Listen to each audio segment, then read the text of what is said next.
Բաթումի օր 6-րդ։ Բարև Օլիմպոս, այսօր արևային եղանակ է Բաթումիում եւ մենք որոշեցինք ձեզ ծովի ափից ողջունել։ Այսօր շարունակելու ենք ելույթները ծանրամարտի եւ ըմբշամարտի Եվրոպայի առաջնություններից եւ սկսում ենք գոհար։ Սկսենք ծանրամարտից երեկոյան ժամը 7-ին 110 կիլոգրամ քաշային կարգի տղամարդիկ են ելույթ ունենալու Եվրոպայի գործող չեմպիոնը Գարիկ Կարապետյանը եւ Եվրոպայի գործող փոխչեմպիոնը Սիմոն Մարտիրոսյանը Հայաստանի ներկայացուցիչներն են։ Կգնանք մրցավայր եւ այնտեղից պարբերաբար կապ կհաստատենք ձեզ հետ։ Հետևեք մեզ Facebook-ում, Instagram-ում, ամեն ինչ կիմանաք, իսկ երեկոյան արդեն YouTube-ում կհանդիպենք։ Հիմա խնդրեմ Հասմիկ ըմբշամարտը, որ պատկերացնում եմ ինչպեսի պայքար է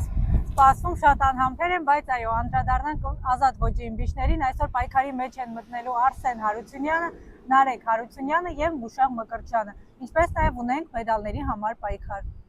Բոլոր մեր մարզիկներին մաղթում ենք հաջողություն, հաղթանակներ, իսկ ձեզ հետ կհանդիպենք արդեն երեկոյան։